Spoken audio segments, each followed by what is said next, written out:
ॐ नमः सिद्धेभ्यः।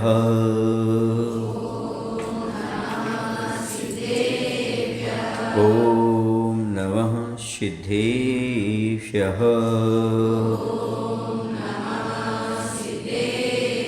ॐ नमः सिद्धेभ्यः। जीवमजीवमदौहं जिनवर्वसहेन जेन नेतिष्ठं देवेन्दुमिन्दवन्नं वन्दे तं सौवदा शिरसा वन्दे तं सौवदा शिरसा। बोलिए अहिंसा परमो धर्म की। देवादिदेव श्री महावीर भगवान की, आचार्य नेमिचंद महाराज की, आचार्य गुरुदेव भवन श्री विद्यासागर जी महाराज की, आचार्य समय सागर जी महाराज की।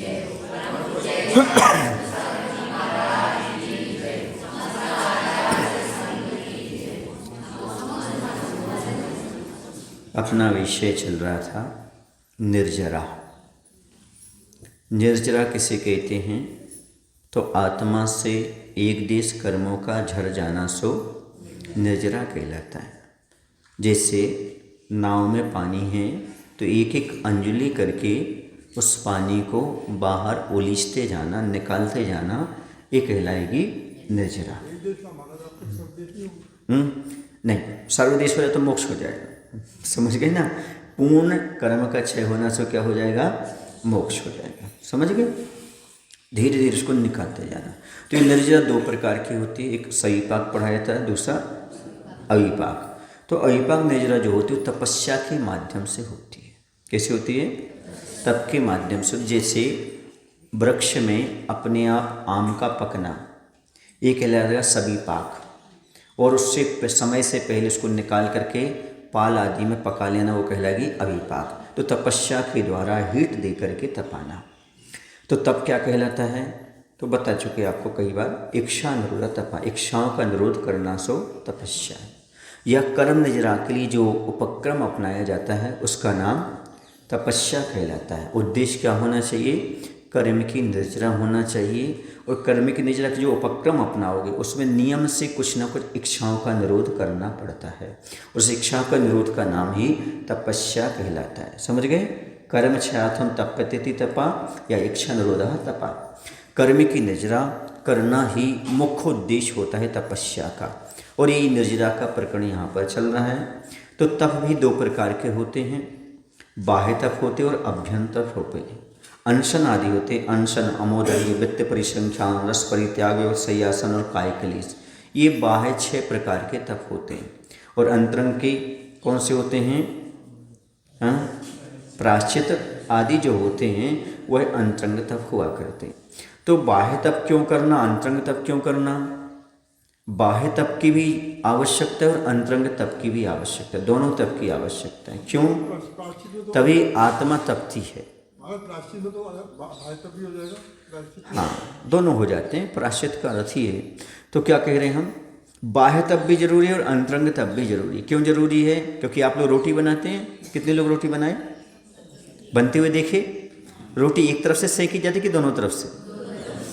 यदि एक तरफ से सेकी जाए तो कच्चा रह जाता है, खाने योग्य नहीं होता। ऐसी तपस्या भी दोनों प्रकार की की जाती, बाहर भी और अंतरंग भी, तभी वह पचती है और पकती है। वैसी दोनों प्रकार की तपस्या करने से कर्म निर्जरा होती है और आत्मा हमारी स्वस्थ रहती है। इसलिए जैसे रोटी को दोनों तरफ सेंका जाता है, वैसे तप भी बाह्य और अंतरंग दोनों किए जाते हैं। शरीर के माध्यम से भी, मन के माध्यम से भी, बुद्धि के माध्यम से भी, सब प्रकार से तपस्या की जाती है, मन वचन कायपूर्वक की जाती है। तो आप लोग अनशन आदि तप समझते हो ना? अनशन मतलब उपवास आदि करना। कैसे करना? तो क्यों किए जाते हैं? सब इसलिए किए जाते हैं ताकि संयम की सिद्धि हो, राग का उच्छेद हो, कर्मों का विनाश हो, ध्यान स्वाध्याय की सिद्धि हो। इसलिए 4 प्रकार के आहार का त्याग करना सो अनशन है। यदि विषय कषाय का त्याग नहीं होता है और आप 4 प्रकार के आहार का त्याग कर देते हो तो वह उपवास नहीं है, वो तो मात्र लंघन है। पेट में डाला नहीं है, बाकी विषय कसाय में लगे हुए हैं, रात दिन उसी चीज़ में लगे हुए हैं, तो क्या मतलब। उपवास करने का अर्थ है उपवासः। उप माने समीप, वास माने रहना, अपने आत्मा के परमात्मा के समीप इंद्रिय और मन को रखना, इसी का नाम उपवास कहलाता है। भोजन से, पंचेंद्र के विषयों से, विषय कसायों से हटा करके आत्मा और परमात्मा की ओर अपने मन वचन काय को लाने का नाम उपवास कहलाता है। मात्र भोजन का त्याग करना से उपवास नहीं है, भोजन के त्याग के साथ साथ विषय कसायों का भी त्याग होना चाहिए, तभी उपवास सार्थक होता है, कर्म की निजरा कराता है, स्वास्थ्य भी ठीक रहता है और मानसिकता भी अच्छी बनी रहती है। उपवास करने से बहुत खतरनाक रोग भी समाप्त हो जाते हैं, क्योंकि शरीर में जब कोई पदार्थ नहीं जाता, पानी भी नहीं जाता, तो उस समय शरीर की पाचन शक्ति बढ़ती है, अंदर का जो मल होता है वो खिसकता है, आंतें साफ होती हैं, समझ गए, ब्लड साफ होता है, और एक ऐसी ग्रंथि का स्राव होता है उपवास के दिन जो पाचन शक्ति को बढ़ाता है, रोग प्रति क्षमता को बढ़ाता है, प्रतिरोधक क्षमता को बढ़ाने का काम करता है। इसलिए उपवास के दिन हमारा शरीर स्वस्थ भी होता है, मानसिकता भी अच्छी रहती है, इसके साथ साथ आपका मन भी अच्छा रहता है और रोग भी निष्कासित होते चले जाते हैं। इसलिए उपवास अवश्य करना चाहिए, समझ गए। जैसे आप लोग 24 घंटे मशीन का, गाड़ी का काम लेते हैं ना, तो उसको ठंडा करने के लिए कुछ तो रोकना पड़ता है, नहीं रोकना पड़ता है क्या। तो ये हमारे लिए कम से कम सप्ताह में 15 दिन में एक दिन आपकी पेट की चक्की खाली अवश्य रखना चाहिए, तभी आप स्वस्थ रह सकते हैं। आपको लगता है अभी आप स्वस्थ हैं, बाद में बहुत बड़ी बड़ी बीमारियां हो जाती हैं। जो व्यक्ति उपवास आदि नहीं करते, एकासन नहीं करते, रात्रि भोजन का त्याग नहीं करते, बाद में उनको असाध्य रोग हो जाते। क्यों? क्योंकि उन्होंने अपने पेट पर, स्वास्थ्य पर ध्यान नहीं दिया। स्वास्थ्य के लिए भी जरूरी है और धर्म करने के लिए भी जरूरी है, और कर्म की निजरा के लिए भी बहुत जरूरी है उपवास आदि करना, समझ गए। अच्छा ये बताओ, आपसे पूछना चाहता हूँ, जो लोग उपवास के प्रति ये रखते हैं उपवास करने से क्या होता है, उपवास से शरीर आदि स्वस्थ नहीं होता, उनसे मैं पूछना चाहता हूँ, जब कभी आपके पेट आदि का ऑपरेशन होता है तब डॉक्टर क्या बोलता है, ऑपरेशन कब करूँगा?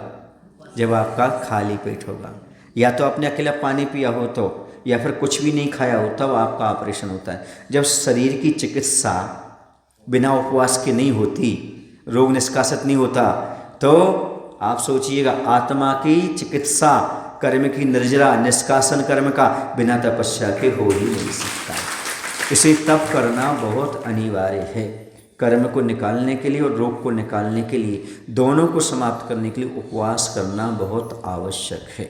अपने पेट को खाली रखना बहुत जरूरी बताया। जब अस्वस्थ हो तब उपवास जरूर करो, मगर जब अस्वस्थ रहे तो उपवास कैसे करें, इसे तो करो ताकि आप स्वस्थ रह सको।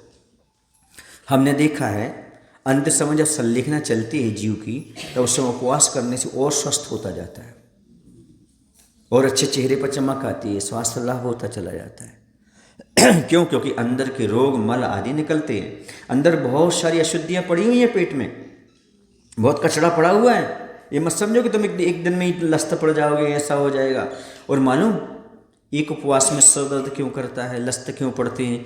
क्योंकि अंदर कचरा रहता है। यदि पेट साफ होता है ना, तो उपवास करने में ज़्यादा तकलीफ नहीं होती। तकलीफ कब होती है?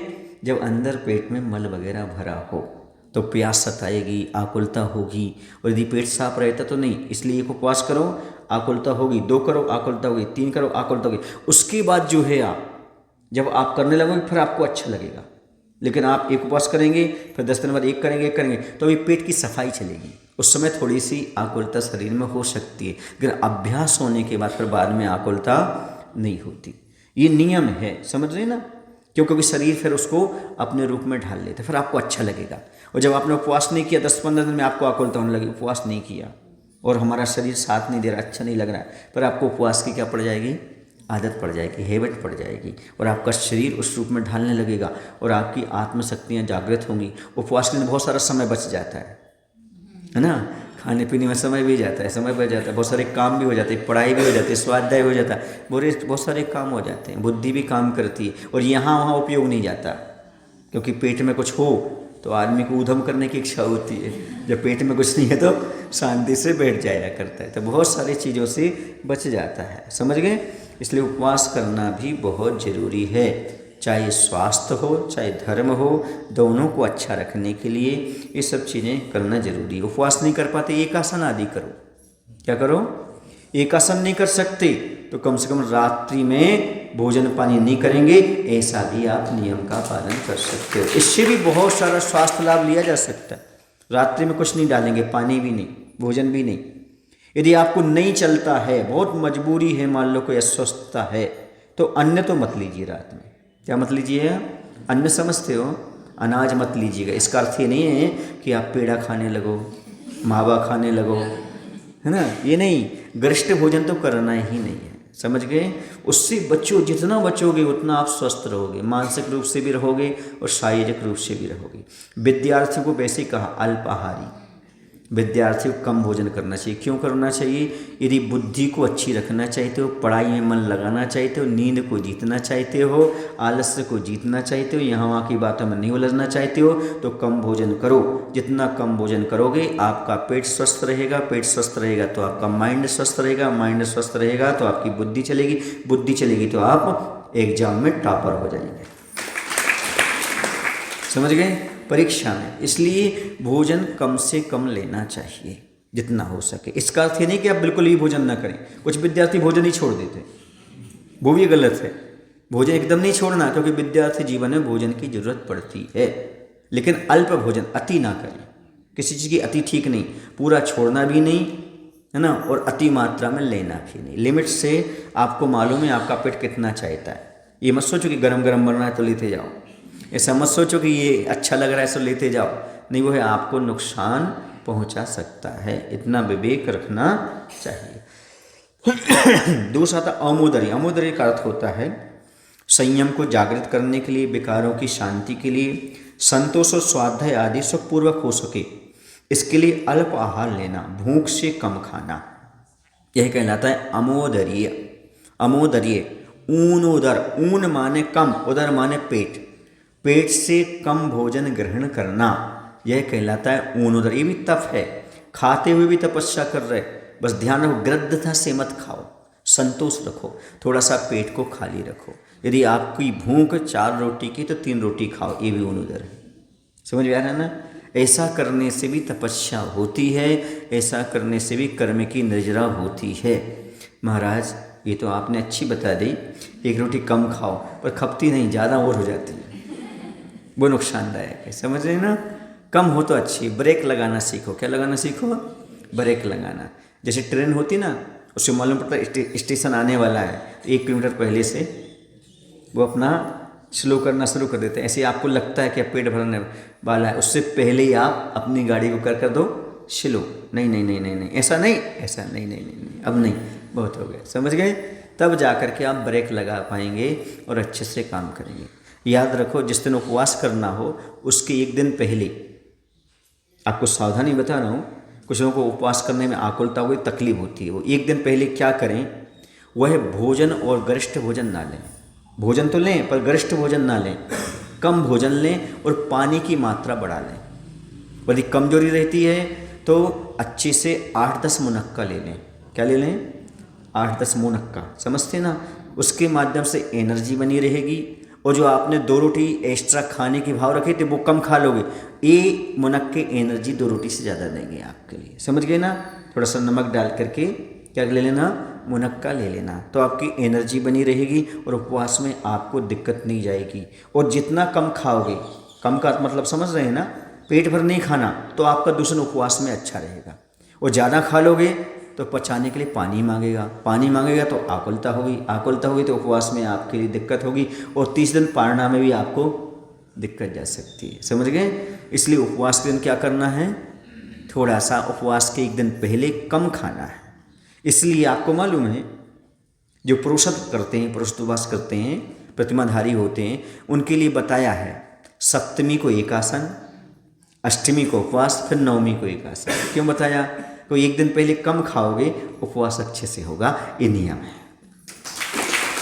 और 1 दिन बाद भी कम खाओगे तो स्वस्थ रहोगे। ये बिल्कुल लॉजिकल है और वैज्ञानिक तथ्य से लेकर के चला गया है। जैन दर्शन जो भी बताई हैं विधियाँ वो सब वैज्ञानिक तरीके से बताई हैं। जैसे पर्युषण पर्व है, पर्युषण पर्व में एकासन उपवास आदि क्यों किए जाते हैं? इस समय पानी की मात्रा अधिक होती है।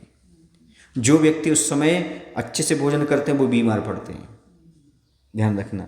इसलिए पर्युषण पर्व में जो उपवास नहीं करते हैं, एकासन नहीं करते हैं, हरी आदि का त्याग नहीं करते हैं, है ना, सब्जी फल आदि का, वो नियम से बाद में कुंवार के महीने में बीमार पड़ते ही पड़ते नियम है, समझ गए। इसलिए एकासन और उपवास उस समय करना चाहिए। कब? दशलक्षण पर्व में, वरना बीमारी घेरे बिना नहीं रह सकती। ये ध्यान रखो। ये पर्व इसलिए आए हैं आपको स्वस्थ रखने के लिए, व्यस्त रखने के लिए और मस्त रखने के लिए, तो आप इनका उपयोग नहीं कर पाते। और ये अष्टमी चतुर्दशी भी इसलिए आते हैं ताकि आप उपवास कर सको, नहीं कर सको तो एकासन करो, नहीं कर सकते तो रात्रि में पूर्ण रूप से 4 प्रकार के आहार का त्याग करो। देखना, आप ये करके देखना, फिर आप बताना हम कितने स्वस्थ हो रहे हैं। आपको दवाई लेने की ज़्यादा ज़रूरत नहीं पड़ेगी, आप पर्याप्त रूप से स्वस्थ रहेंगे यदि आप इस प्रकार की विधि को अपना करके चलते हैं। तो जैन दर्शन नहीं है, हकीकत में जीवन दर्शन है। सब चीज़ें उसमें बताई गई हैं। जैसे आप लोग हैं, अब पूजन क्यों बताई जाती है? पूजन क्यों करना? पूजन करने से अपने मन के विकार निकलते हैं, भगवान से जाकर के बोलते रहते हैं, और भगवान से बोलते रहते हैं, भगवान की प्रार्थना कर ली तो मन फ्रेश हो जाता है। सुबह सुबह अपने मन के उद्गार निकाल दो भगवान के सामने, मेरी तो से बनी ताते करत प्रकार। हाँ, पर भगवान की जिम्मेदारी होती है, भगवान के सामने सारी बातें रख दो, भगवान अपने आप सब कुछ कर देता है ना। भगवान नहीं करता, लेकिन भगवान के माध्यम से सारे काम अपने आप हो जाया करते हैं। ये होते हैं, प्रभु और गुरु को बता दो, सारा काम अपने आप हो जाता है। ये है क्योंकि उनकी पुण्य वर्णाएँ अपने तक पहुंच जाती हैं। उनकी वर्णा ले लो, समझे, गंधर्क लगा लो, इन सबसे बहुत सारा फायदा अपने को हुआ करता। अब आता है अमोदर वृत्ति परिसंख्यान। भिक्षा को जाते समय घर गली आदि का नियम करना वृत्ति परिसंख्यान है, अटपटी विधि लेना। आशा की निवृत्ति इसका फल है। हमें आशा नहीं, इच्छा नहीं है, इसलिए निकल रहे आहार को मात्र परीक्षा के लिए। मिल गई तो अच्छी बात, नहीं मिल गई तो कोई बात नहीं। रस परित्याग, किसी एक न एक रस का त्याग कर देना, कभी दूध का, कभी घी का, कभी दही का, है ना, ऐसा ऐसा रस का त्याग कर देना, ये भी रस परित्याग। इंद्रियों के दर्प का निग्रह करने के लिए, निद्रा पर विजय पाने के लिए, स्वाध्याय की सिद्धि के लिए घी का, दूध का, दही का, तेल का, मीठा का, नमक आदि रसों का त्याग कर देना। समझ गए ना, ये रस परित्याग कहलाता है। विविक्त शय्यासन, एकांत जंतुओं की पीड़ा से रहे शून्य घर आदि में निवधि ब्रह्मचर्य, स्वाध्याय, ध्यान आदि की सिद्धि के लिए शयन करना तथा आसन लगाना। विविक्त शय्यासन, एकांत में जाकर के ध्यान की सिद्धि के लिए, ब्रह्मचर्य का पालन करने के लिए, निद्रा को जीतने के लिए इस प्रकार के आसन लगाना। मुनिराज ये लगाते, ये विविक्त शय्यासन कहलाता है। ऐसा लगता है कि अंतरंग और बहिरंग दोनों इकट्ठे चलते हैं, दो अंतरंग और बहिरंग तप इकट्ठे चलते हैं। हाँ, काय क्लेश तप, कौन सा तप? काय क्लेश तप। शरीर से ममत्व न रख। देखो, यदि आप रोटी एक तरफ से सेकोगे, थोड़ी बहुत भाप दूसरी तरफ तो पहुंचेगी कि नहीं, है ना। एक तरफ से रोटी सेकी तो दूसरी तरफ भी तो हीट पहुंचेगी, नहीं पहुंचेगी।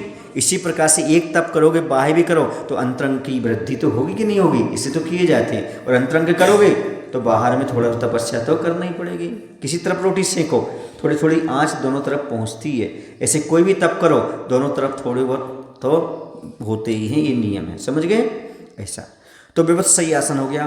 काय क्लेश, शरीर से ममत्व हटा करके आवतापन योग लगाना, सूर्य की तरफ मुख करके बैठना, वृक्ष के मूल में निवास करना, निरावरण शयन करना, समझ गए, और नाना प्रकार के प्रतिमा स्थान इत्यादि करना काय क्लेश कहलाता है। इसके बाद अभ्यंतर तप आता है। अभ्यंतर माने भीतरी। अभ्यंतर तप इसे क्यों कहते हैं? अभ्यंतर इसलिए कहते हैं कि इसमें अंतरंग की परिणति होती है। दूसरा ये होता है, बाह्य तप तो देखने में आते हैं, पर अंतरंग तप देखने आ भी सकते और नहीं भी आ सकते, लेकिन ये हर कोई नहीं लेता।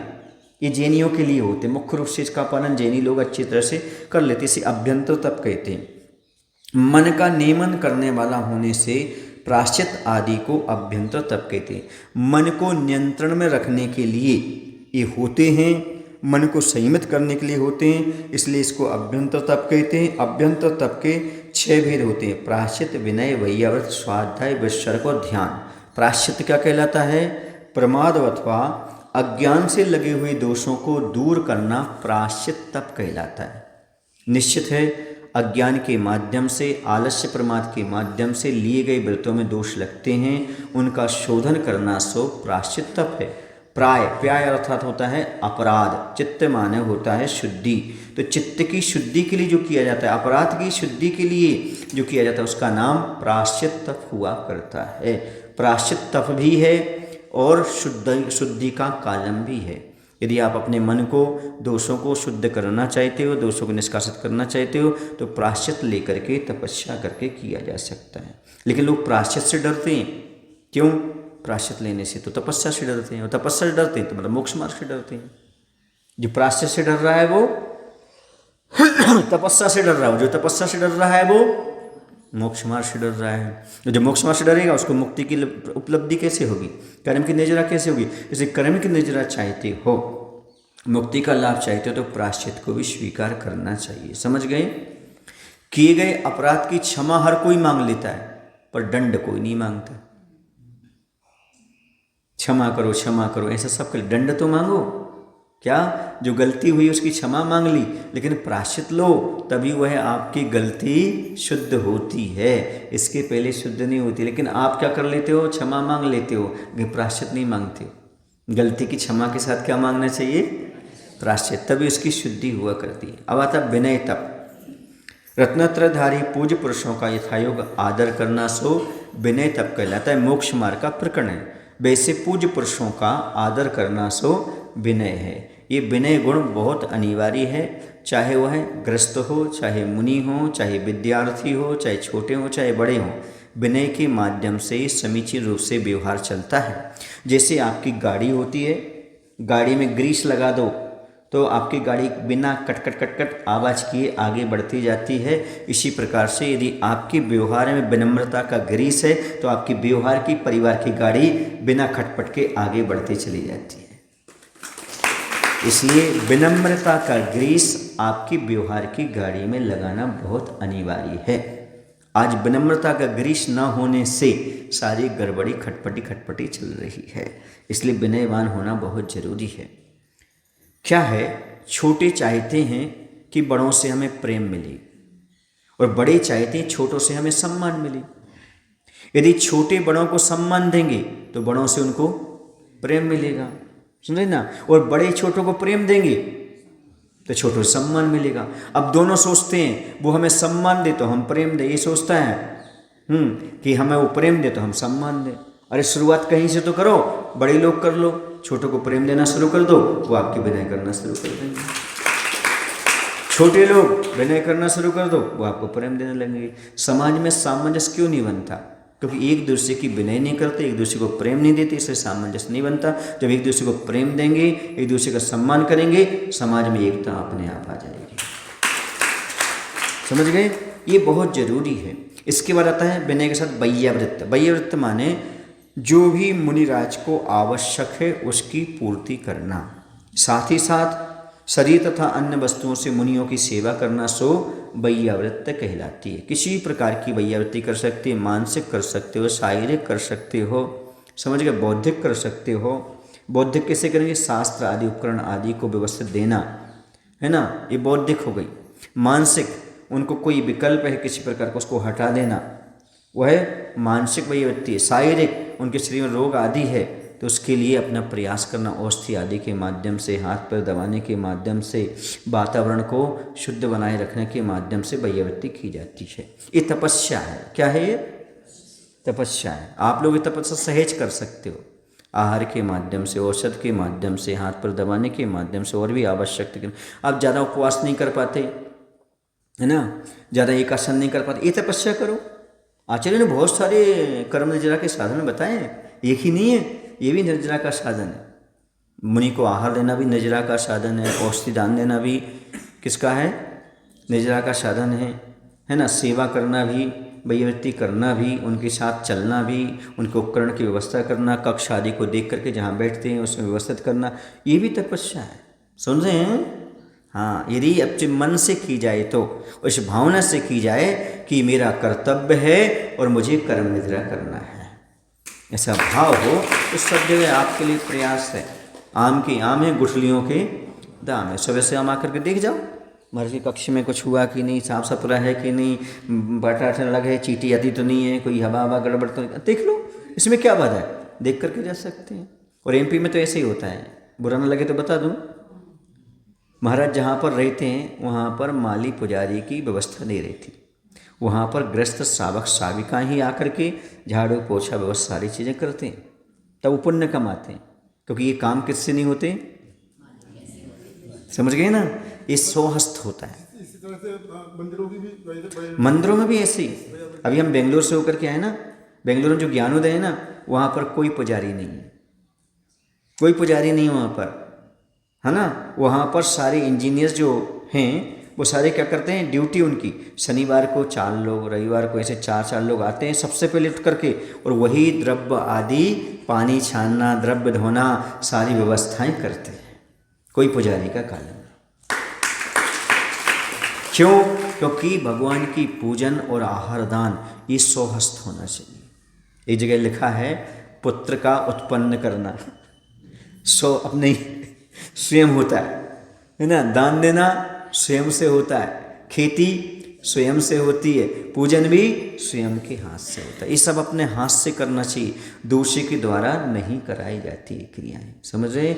इसलिए कभी भी मंदिर में पूजन हो, अभिषेक हो, विधान हो, दान हो, ये सारी चीज़ें अपने हाथ से करो, किसी के द्वारा नहीं कराई जाती, तभी समीचीन फल उसका प्राप्त होता है और निर्बद्ध होता है, पाप से रहित क्रियाएं होती हैं, समझ गए। अब किसी को बहुत सारी थाली लगाना है तो सुबह से लग गया, वो तो अब देख ही नहीं रहा उसमें कितने जीव हैं क्या हैं, शोधन भी नहीं हो पाता। और आप अपने हाथ से करोगे तो विवेक के साथ करो, समझ आया। इसलिए अब इसके बाद आता है वैयक्ति का स्वाध्याय। स्वाध्याय का अर्थ होता है आलस्य त्यागो ज्ञान भावना स्वाध्याय।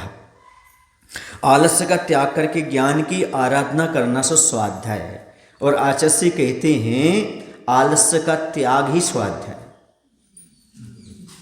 15 प्रकार के प्रमादों में मत फंसो, फिर क्या करोगे तुम, अपने आप स्वाध्याय हो जाएगा। प्रमाद से बच गए, विकथाओं से बच गए, कसाय से बच गए, निद्रा से बच गए, स्नेह से बच गए, पंचेंद्र के विषयों से बच गए, ये 15 प्रकार के प्रमादों से बच गए। इसी का नाम हाथ पर हाथ रखे हो तो अभी स्वाध्याय चल रहा है। मुनिराज शांत बैठे हैं, वो भी उनका स्वाध्याय चल रहा है, क्योंकि पंचेंद्र के विषयों में प्रवृत्ति नहीं है, कसाय प्रवृत्ति नहीं है, विकथाएं प्रवृत्ति नहीं है, स्नेह नहीं है, किसी से राग नहीं है, निद्रा में नहीं है, शांत बैठे हैं। वही भी क्या चल रहा है, उनका स्वाध्याय चल रहा है। ऐसा नहीं कि पुस्तक लेकर के स्वाध्याय करना। बिहार में कुछ लोग कहते हैं अरे चलो स्वाध्याय का समय होगा, पुस्तक निकालो बैठ जाओ, ऐसा नहीं। शांति से बैठ करके 5 मिनट कोई गाथा का चिंतन करना, पाठ करना, ये भी स्वाध्याय है।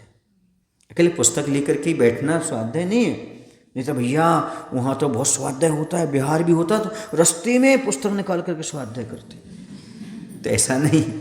क्या हुआ, वहाँ जरूरी नहीं है कि आप गाड़ी से पुस्तक निकाल करके बैठ करके करो, नहीं, वहाँ मनन चिंतन भी अच्छी तरह से कर सकते हैं, पाठ कर सकते हैं, आमना स्वाध्याय कर सकते हैं, प्रच्छना कर सकते हैं, धर्मोपदेश कर सकते हैं, मनन चिंतन आदि कर सकते हैं, अनुपेक्षा कर सकते हैं। ये बहुत सारे स्वाध्याय के भेद आचार्यों ने बताए। वाचना ही हो ये कोई नियम नहीं है। तो ये स्वाध्याय हो गया। विसर्गता अहंकार और ममकार रूपी संकल्प का त्याग करना सो विसर्ग है, मतलब शरीर मेरा है इस प्रकार का मत भाव छोड़ना और अहंकार आदि छोड़ना, ये विसर्ग तब कहलाता है, समझ गए। फिर आता है ध्यान।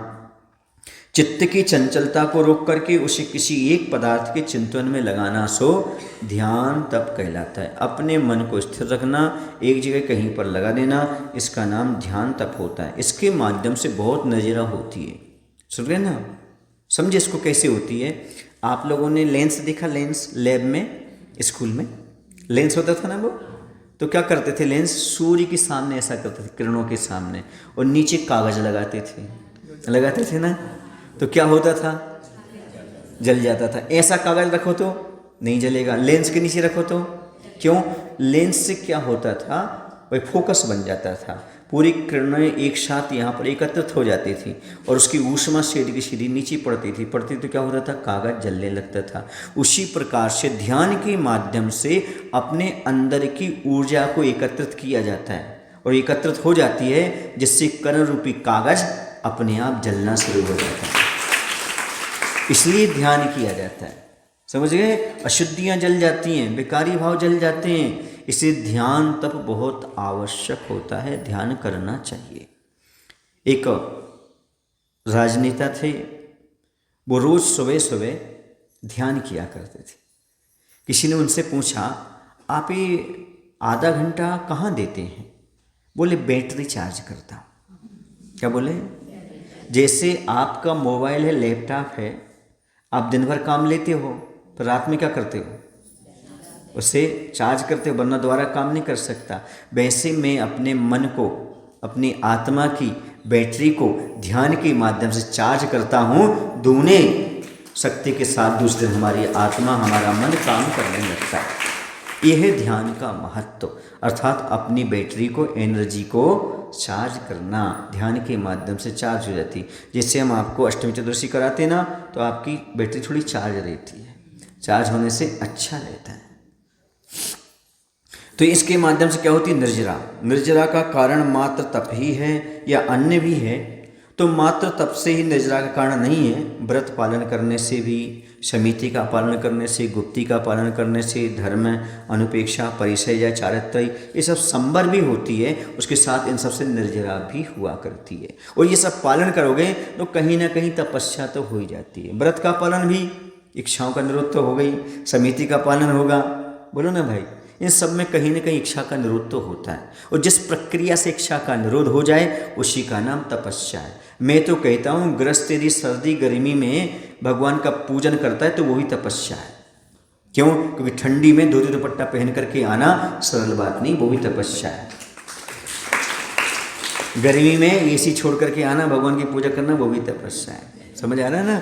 हाँ, इसे लिखा हुआ है, स्पष्ट लिखा है। गृहस्थों का तप कब सार्थक होता है? जब वो दान और पूजा करता है, तब उसका तपस्या सार्थक हुआ करती है। समझ आ रहा? ये भी तपस्या है, ऐसा मान के, क्योंकि उसमें बहुत सी इच्छाओं का निरोध करना पड़ता है। सर्दी हो, गर्मी हो। और दूसरी चीज़, मुनि को आहार देना भी तपस्या है। पूछो कैसे है? अब आपको भूख लगती है, लेकिन जब तक महाराज को आहार नहीं देंगे तब तक कुछ ग्रहण नहीं करेंगे। इतना इच्छा का निरोध किया आपने कि नहीं किया? 1 घंटे 2 घंटे, ये तपस्या नहीं कहलाएगी क्या? ये भी तपस्या है। हर क्रिया कहीं ना कहीं तप को प्रदान करने वाली। जहाँ जहाँ इच्छा का निरोध हो, कर्म की निर्जरा हो, समन उस प्रक्रिया का नाम तपस्या है। बोले महावीर भगवान की जय। आचार्य गुरुदेव भगवान श्री विद्यासागर जी महाराज की जय। लोहे। हे प्रभु, हम सभी को इतनी शक्ति, इतनी बुद्धि देने की कृपा करो, ताकि अपने जीवन में कर्म निर्जरा का साधन जो तप है, बाह्य हो, अभ्यंतर हो, दोनों प्रकार से शक्ति के अनुसार हम पालन कर सकें, ऐसा आशीर्वाद प्रदान करें। नमोस्तु नमोस्तु।